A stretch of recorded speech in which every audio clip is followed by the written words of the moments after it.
Welkom in die huis van die Here. Is jy voor bly om hier te wees? Nee. Gister het julle vir daai arme ou bokkies geskreef wat amper weer verloor het, jong. Nou vra ek jou vanoggend, is jy bly om hier te wees? Amen. Om 'n tyd in die teenwoordigheid van God te spandeer is altyd iets spesiaal. Weet jy, wanneer jy in die teenwoordigheid van God is dit spesiaal. En dan moet jy daai innerlike begeerte ontwikkel om meer en meer, soos hierdie liedjie gesê het, meer en meer tyd saam met God te spandeer. En ek het vanoggend eintlik 'n baie maklike vraag. Dit is mos. En ek wil vir jou weet, en ek wil jou vra, en dit is in die boek Nehemia, hoe lank het dit gevat vir die volk om die mure van Jerigo te herbou?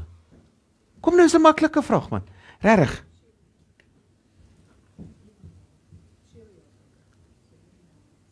7 jaar, kyk, het is 7 jaar, ek is baie trots op julle. Nog een. Ag kom, gee enige getal, man. Weet jy, gaan sommer dit baie maklik maak. Tussen 40 en 60. Pick one.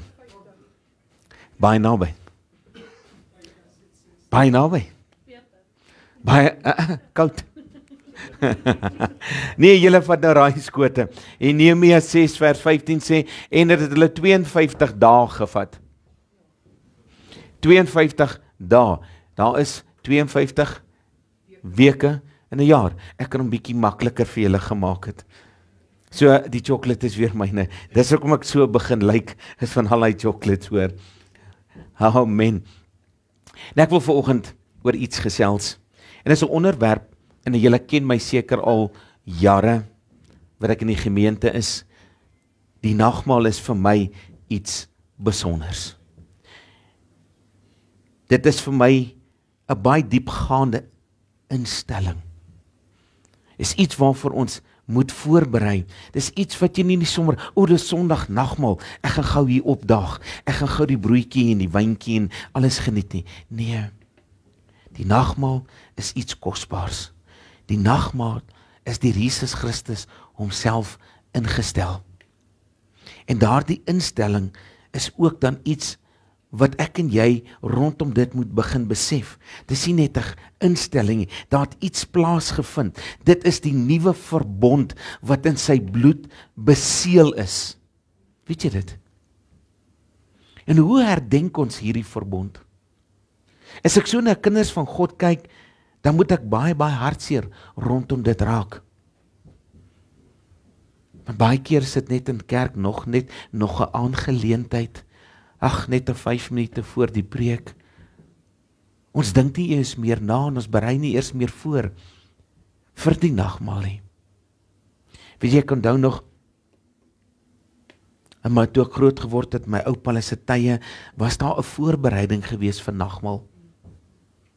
Hulle het gaan dink oor die nagmaal. Hulle het kennis bekom oor die nagmaal. Hoe doen ons dit in die moderne kerk? Wie het vandag gedink oor die nagmaal? Wie het bietjie navorsing oor die nagmaal gaan doen? Wie het bietjie gaan homself ingebid gekry oor die nagmaal? Ons doen dit nie meer nie.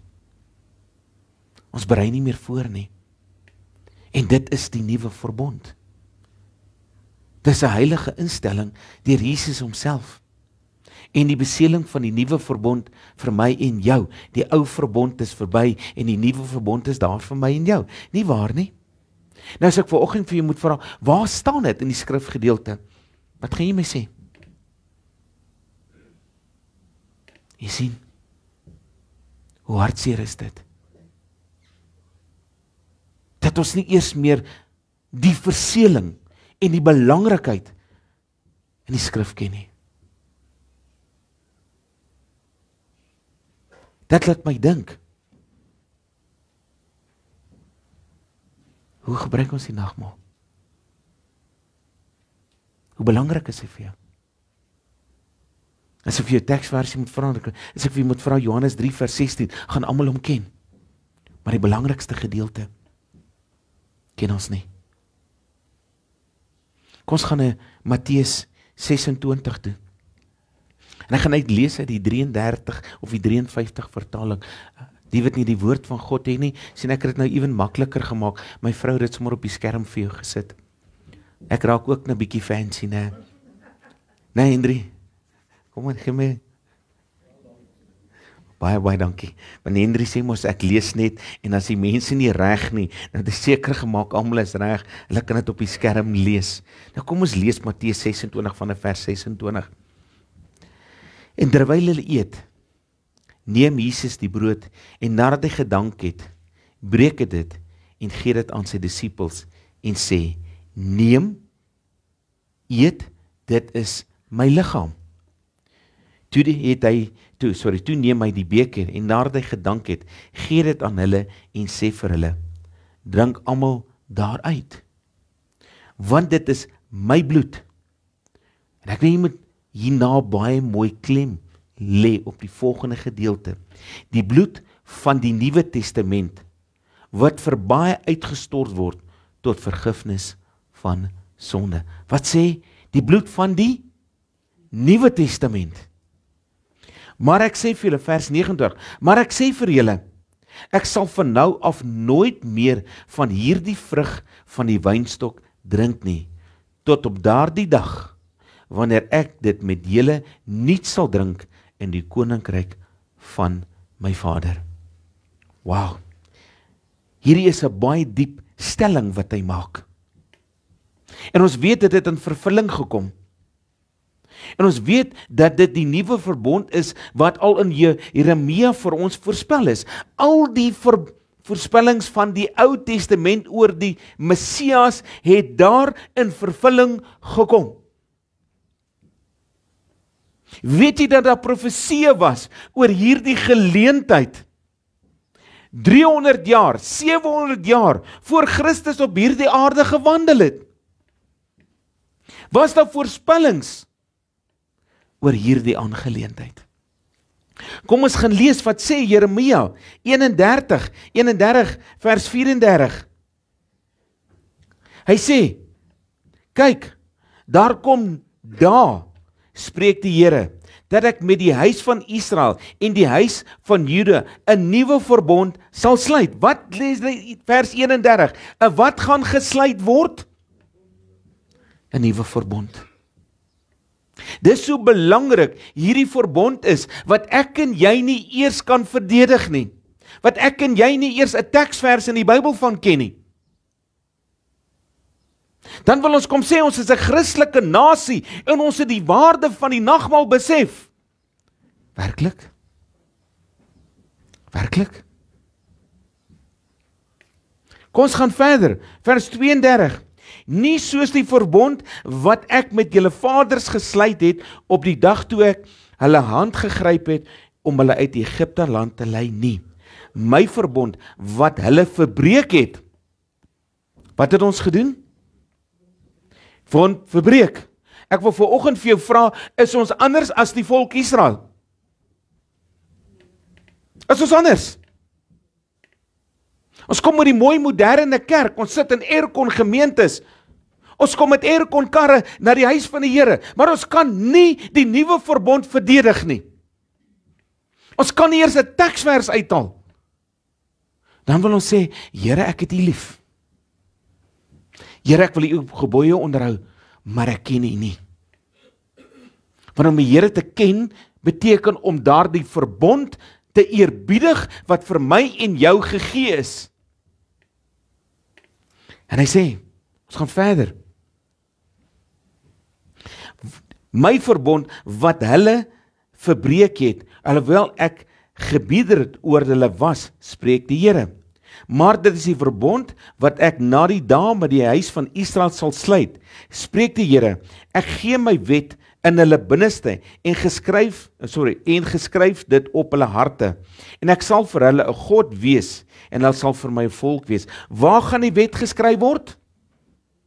Op ons harte. Ek wil jou vanoggend vra, is die wet op jou hart? Is hy? Ons probeer. Maar dit is tyd dat ons begin ernstig raak oor ons geloof. Ons het lou geword, soos Openbaring 3 sê. Ons Christene het sitters geword. Ons Christene weet nie maar dit meer beteken om onder die verbond van Christus te wandel nie. Ons besef nie meer wat die prys van daardie lewe is nie. Want as ons dit werklik besef, sal ons soos Petrus, sal ons soos Paulus, vuurvreters vir die geloof wees. Sal ons opstaan vir wat reg en verkeerd is. Ons sal nie net maar stil bly nie. Want ons mag mos nie meer sonde preek nie. Weet jy wat? Jammer om te hoor, ek sal dit preek. En dit is tyd dat die kinders van God weer besef onder watse verbond ons staan. Hy sê vers 34, en hulle sal nie meer elkeen sy naaste en elkeen sy broer leer nie, en sê, ken die Here, want hulle sal my almal ken. Almal ken, klein en groot, onder hulle spreek die Here, want ek sal hulle ongeregverdigheid vergewe en aan hulle sonde nie meer dink nie. Wie die sonde kom vat op die kruis, sê my gou? Wie die nuwe verbond vir ons ingestel? Jesus. Ken jy Jesus vanoggend? Ken jy hom? Ek wonder. Want as ons nie die grootste daad eers aan die kruis kan beskryf nie, as ons nie eers kan sê waar die nagmaal ingestel is, en die belangrikheid van die nagmaal nie, sit ek 'n vraagteken agter die kind van God.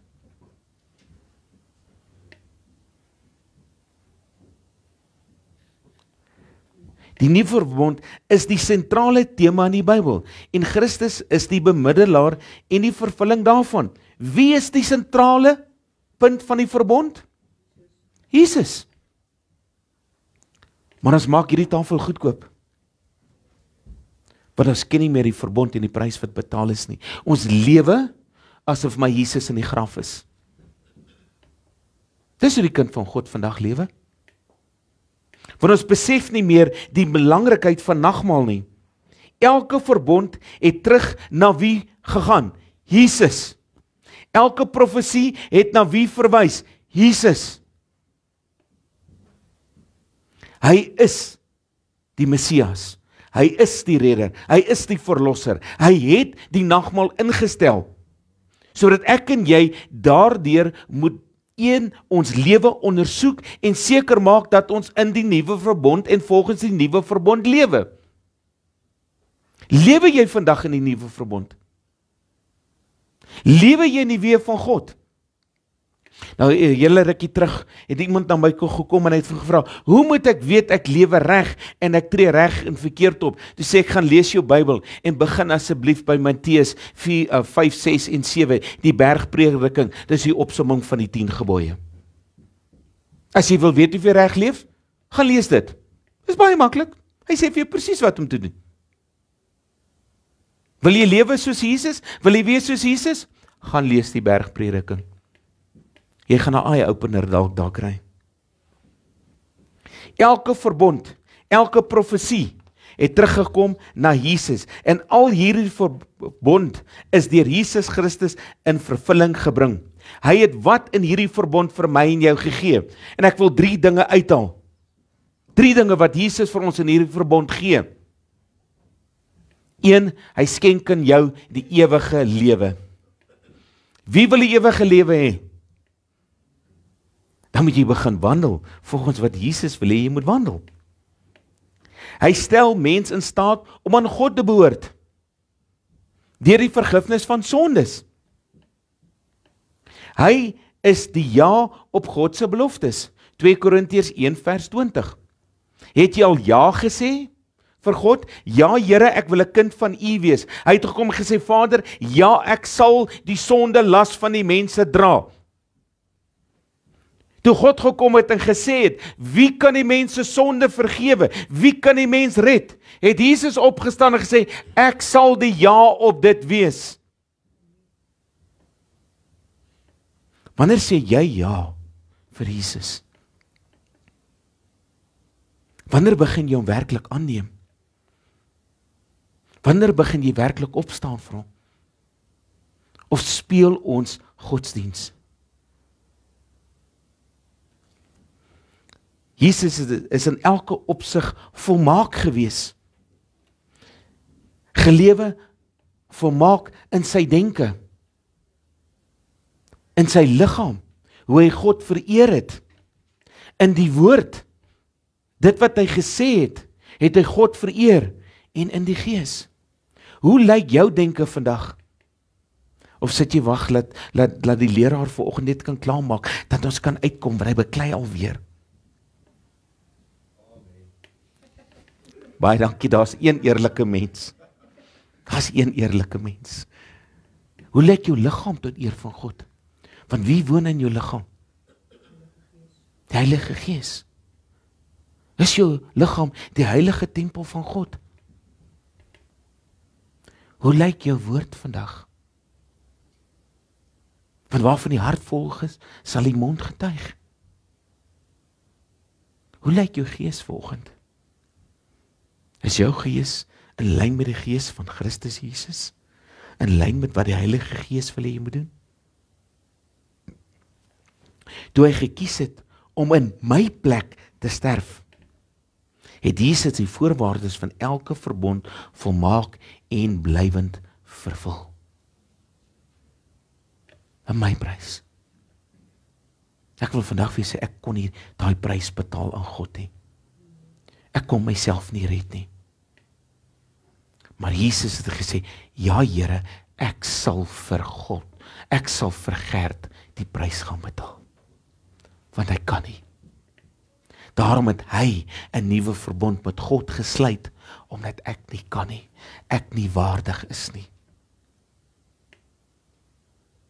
En hy gekom en gesê, ek sal dit doen. Die nuwe verbond is nie 'n dokument nie, maar 'n woord. Weet jy dit? Baie mense kom sê, waar is die dokument? Ek wil amper vir jou sê, hier is die dokument, maar jy moet hom net lees. Maar hy kom, en in Johannes 1 vers 14, my vrou kan hom daar opsit, en hy moet mooi lees, jy kan Johannes 1 vers 1 eintlik begin lees, en die woord het vlees geword, en onder ons gewoon, en het sy heerlikheid, en ons het sy heerlikheid aanskou, 'n heerlikheid soos van die enige gebore, wat van die Vader kom, vol van genade en waarheid. Vol van wat? Genade en waarheid. Maar nou kom ons sit toch mos sulke mooi kinders van God, met sulke mooi teologiese sienings, en ons sê, jy kan maar aangaan broer met sonde, jy kan aangaan, jy lewe in genade. Hou op met God se genade speel. Hou op met God se genade speel. Hy sê, jy moet in waarheid leef. Dit gee jou nie reg om sonde te gaan maak en voort te gaan met jou sondige lewe nie. Hierdie tafel herinner ons dat ek en jy iets moet doen, en ons gaan nou net daarby uitkom.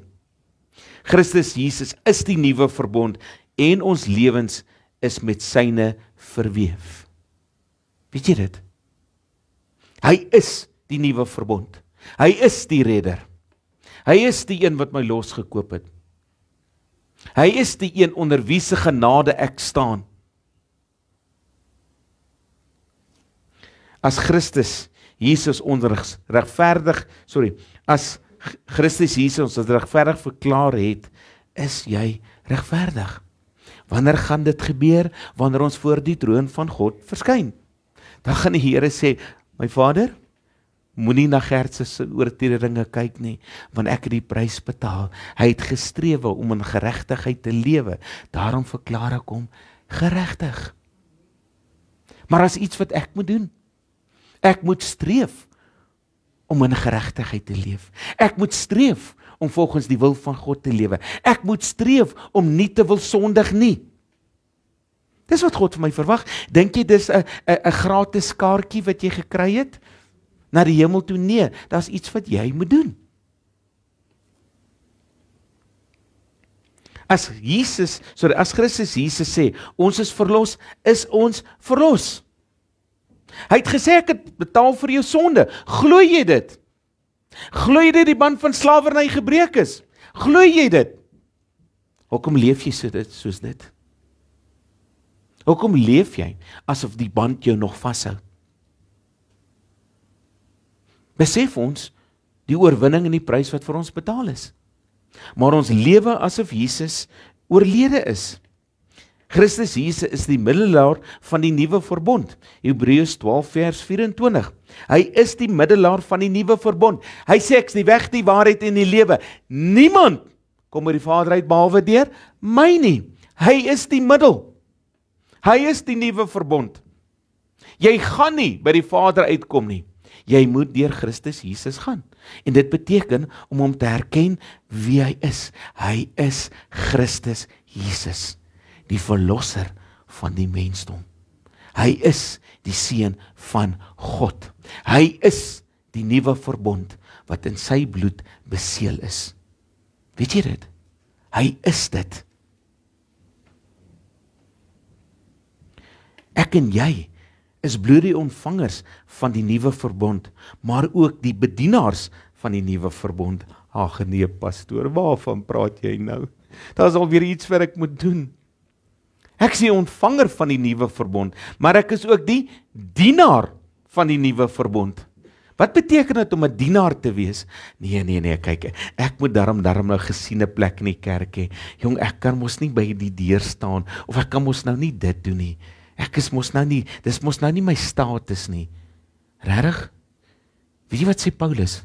Ek, Paulus, 'n dienaar van wie? Van God. En dan 'n apostel. Hy is eers 'n dienaar. Weet jy hoekom het Jesus die voete van die disippels gewas?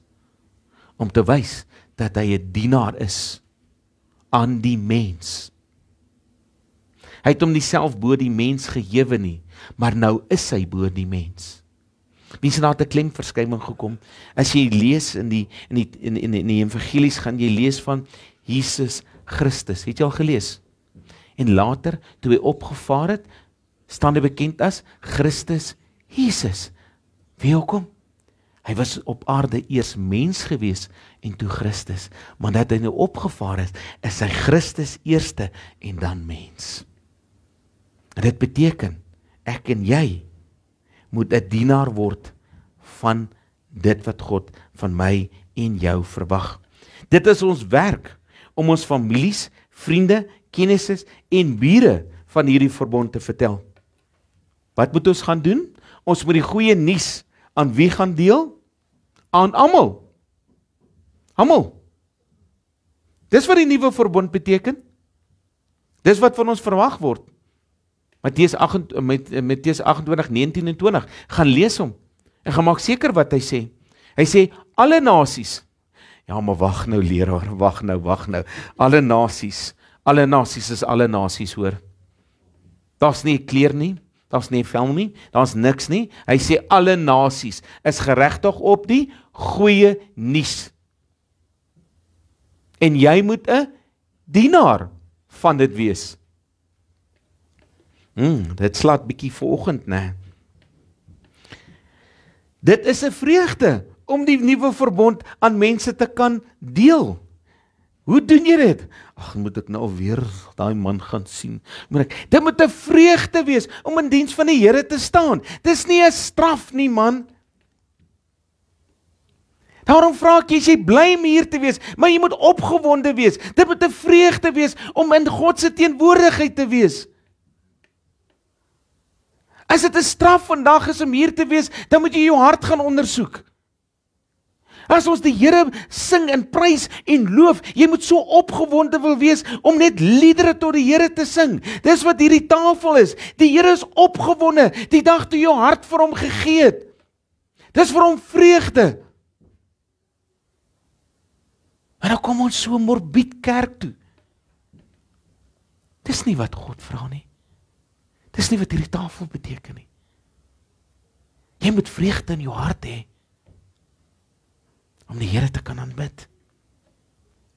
En is 'n voorreg om Christus Jesus as ons verbond te erken en om Christus deur die geestelikheid te kan verheerlik.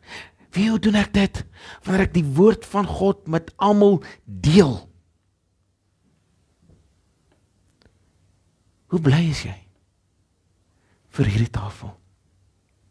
Hoe opgewonde is jy vanoggend om aan hierdie tafel te kan kom sit? Wat beteken hierdie tafel vir jou? Wat beteken die nuwe verbond vir jou? Wat beteken die nuwe verbond vir my en jou?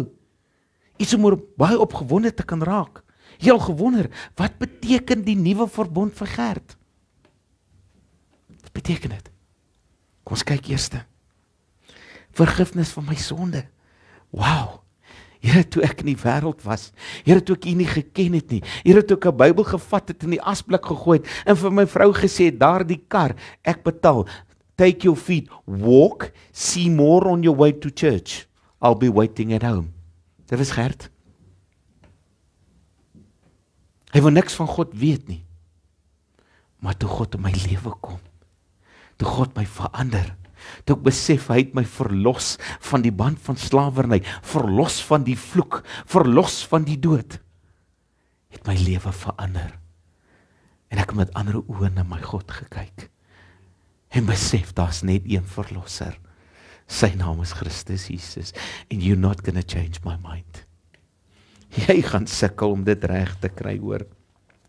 2, dit beteken om 'n verhouding met God aan te knoop.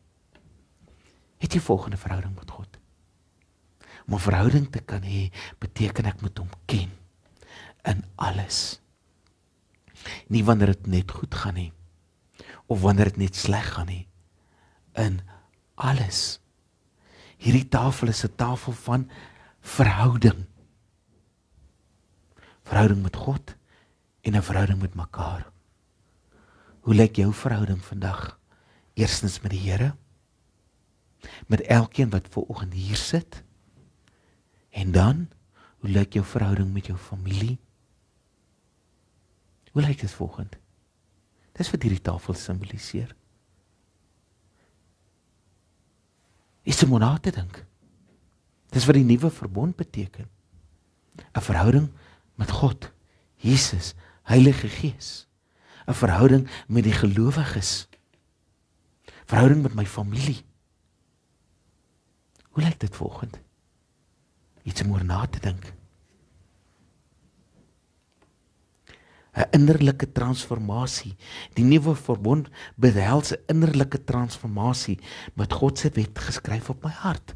Nou ek het nou vir jou gelees, waar gaan die wet geskryf word, sê Jeremia gou vir my? Kom, hy sê op my hart. Hoe lyk jou transformasie? Of trek ons 2 baadjies aan? Een vir die wêreld, een vir God. Sonder ruk ek gou my goddelike baadjie uit. Ek skuif my ou swart dassie reg. Ek sien my ou kraagie is nie opgespring nie. Maar in die week is daar nie innerlike transformasie nie. In die week sien mense nie Christus in my nie. My seun is nou nie hier nie. Ons is daar by Middelburg eenheid. En hy sit daar met kolonel Ronnie Schilling se vrou en gesels. En sy vra vir hom, wat doen jou pa nou? Hy sê, my pa is 'n pastoor. Hy sê, pa, dit lyk of sy daai Sparletta blikkie deur die strooitjie so insuig. Sy sê, onmoontlik, jou pa, onmoontlik.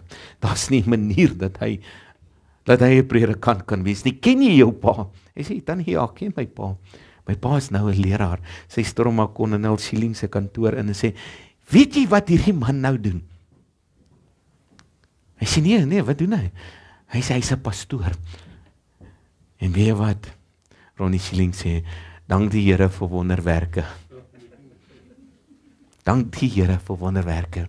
En ek wil sê, al die mense wat my in die polisie ken, sien die ou Gert wat afgesterf het, en die nuwe Christus in wie ek opgestaan het. Dis waarvan ek en jy moet getuig. Daar moet 'n innerlike transformasie binne wees, sodat jy uiterlik Jesus kan uitstraal na die wêreld. Maar dit begin vanoggend hier by hierdie tafel. 'n Keuse. Jesus as die middelaar en verlosser, verteenwoordiging van die mensdom. Jesus het die mensdom in sy lewe en dood verteenwoordig en God se vereistes nagekom. Weet jy dit? Wat was die vereistes vir ons sonde? Die dood. Wie die dood oorwin? Jesus. Deur homself te gee as die volmaakte offer vir my en jou. Sy bloed is gegiet. Jesus se gestorte bloed en die nuwe verbond bekragtig en verlossing en vergifnis aan my en jou gebied, wat vandag nog steeds hier is. Versoening. Weet jy, daar was 'n skynsmuur van sonde tussen God en die mens. En Jesus het dit afgebreek, wanneer? Toe hy sy lewe gegee het vir my en jou. Die hartseer is dat ons dit herdenk. Die hartseer hiervan is dat ons dit herdenk met nagmaal. Christene wêreldwyd vier elke Sondag nagmaal. 1 keer 'n maand. Baie kerke doen dit weekliks. Die Here sê so dikwels as jy wil. Die hartseer is dat ons dit nie met die regte hart doen nie. Die brood en die wyn herinner ons aan die kruisdood en Christus Jesus wat sy lewe geoffer het vir ons. Dit is tog wat Christus gesê het, hy vir ons gaan doen. Maar verby van die moderne kerk het dit 'n niks seggende ritueel geword. Net 'n ritueel. Maar net nog nagmaal. Maar nog net 'n broodjie. En dan 'n sappie om die dors weg te vat tot waar ons gaan koffie drink na die tyd. Dit net 'n ritueel geword, net 'n gebruik in die kerk. Maar ons vergeet die verbond en die prys wat vir hierdie tafel betaal is. Dis tyd dat die kind van God, en ek gaan dit sê, wakker word. En besef die waarde van hierdie tafel. Sonder hierdie tafel is jy verlore. Sonder hierdie tafel is daar nie verlossing nie, is daar nie redding nie, is daar nie 'n weg na die Vader nie. Hierdie tafel is die kern van my en jou geloof. Die nuwe verbond wat beseël is deur die bloed van Christus Jesus. Die woord waarsku ons hierteen, 1 Korintiërs 11. Jy kan lees vanaf vers 17 en 34. Hy sê jy moet 'n verhouding met God hê. 'n Persoonlike verhouding met God is gekenmerk deur genade, barmhartigheid en 'n verhouding met God. 'n Interne transformasie. Die nuwe verbond behels 'n interne 'n innerlike transformasie met God se wette geskryf op jou hart. Vergifnis van sonde, my sonde en die wat ek moet vergewe. Die woord sê aan die einde van die middelgebed, as jy jou broer se sonde nie kan vergewe nie, kan God jou nie vergewe nie. Ons harte is verhard. Ek sê dit vandag. Ons harte is verhard. Want ons ken nie meer die betekenis, die prys, die liefde van hierdie tafel nie. Dis tyd dat die kind van God sy hart begin ondersoek. Dis tyd dat die kind van God vrae moet begin vra. Lewe ek soos wat Christus wil hê ek moet lewe? Hierdie tafel is 'n tafel van ondersoek vanoggend. En ek wil regtig hê dat ons harte weer in lyn moet kry. Weet jy wat? Ek dink daar's 'n liedjie, ek kan nie onthou wat 'n liedjie was nie, wat gesê het, Here, ek kom en ek verhuil my hart. Hierdie klip vir die hart van Jesus. Here, ek wil 'n hartoorplanting hê. Vat hierdie ou hart en gee my 'n Christus hart. Dis wat hierdie tafel beteken. Wanneer gaan die kind van God dit doen? Wanneer gaan hy homself verontmoedig voor die lewende God om te sê, Here, verander my, gee my 'n nuwe hart, gee my Christus hart. Amen. Kom sluit ons oë. Liefdevolle Vader, Here, ons kom vandag, Here, as kinders na U toe, Here. Here, ek dink aan daardie aand toe U met die disippels gesit het. Here, met die instelling van hierdie nagmaal, Here. Met die instelling van die nuwe verbond. Here, dink ek nie Petrus en die ander disippels het dit verstaan nie, Here. Here, en so dink ek, sit daar baie kinders van God, Here, in die huis van die Here, wat dit nie verstaan nie. Here, daarom bid ek dat die Heilige Gees, Here, in elkeen se hart vanoggend sal werk, en elkeen, Here, die openbaring sal gee, waaroor die nuwe verbond gaan, waaroor die tafel is wat U ingestel het, Here, die dieperlike, innerlike verandering, wat in ons moet plaasvind, Here, om dan op 'n waardige wyse aan hierdie tafel te kan kom sit, Here. Here, daarom vra ek, Here, dat die Heilige Gees by elkeen nou sal stil staan. Here, dat die Heilige Gees 'n diepe innerlike ondersoek in ons lewe sal laat plaasvind, Here. Here, sodat ek my foute kan herken, Here, aan my foute kan werk. Here, dat ek kan om vergifnis by U kom vra, Here. Here, dat ek ook dan elke een wat my te nagekom het, en wat ek te nagekom het, Here, dat kan vryspreek soos wat U ons vrygespreek het, Here. Here, ek vra weer eens, dat die Heilige Gees, Here, ons oë sal oopmaak, ons geestelike ore sal oopmaak, dat ons weer die werklikheid, die heilige instelling, Here, in ons lewe ernstig sal opneem. En Here, dat ons daarna sal strewe, om dit wat U van ons verwag, volkome na te kom, sodat ons rein voor U kan kom staan. Here, soos hierdie liedjie wat ons gesing het, kom skep in my 'n rein en suiwer hart, Here. Dit is my gebed vir elkeen vanoggend. Here, dat ons 'n rein en suiwer hart sal ontvang deur Christus Jesus. Amen en amen.